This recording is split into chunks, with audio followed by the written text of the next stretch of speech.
नागपुर में लॉकडाउन लगा दिया गया है। बढ़ते हुए केसेस के बाद ये फैसला लिया गया, जहां नागपुर में आज से 1 सप्ताह का लॉकडाउन है। ये सख्त लॉकडाउन नागपुर में लागू रहने वाला है। हालांकि इमरजेंसी सेवाओं को बाहर निकलने की परमिशन है, छूट दी गई है। नागपुर में 24 घंटे में कोरोना के 2353 नए केस सामने आए हैं और आज से 1 सप्ताह का लॉकडाउन नागपुर में लागू कर दिया गया। और केरल में कोरोना के बढ़ते मामलों ने सरकार की चिंता बढ़ा दी है।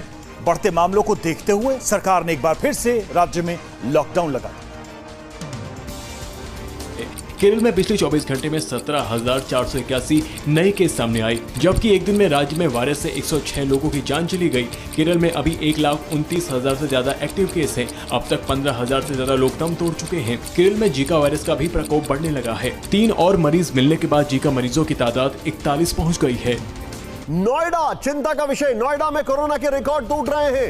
1310 नए केस, 11 लोगों की मौत। बढ़ते हुए रफ्तार के बाद अब केंद्र सरकार अलर्ट मोड पर है और सभी राज्यों को कई तरह के निर्देश केंद्र सरकार की तरफ से जारी कर दिए गए हैं।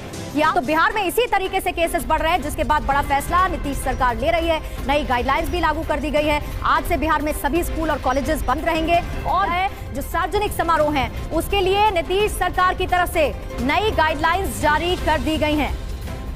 जहां पर पॉजिटिविटी रेट 10% से ज्यादा है, वहां पर सख्त पाबंदी लगाए सरकारें। ये केंद्र सरकार ने कहा है, क्योंकि कोरोना की तीसरी लहर को रोकना बहुत ज्यादा जरूरी है।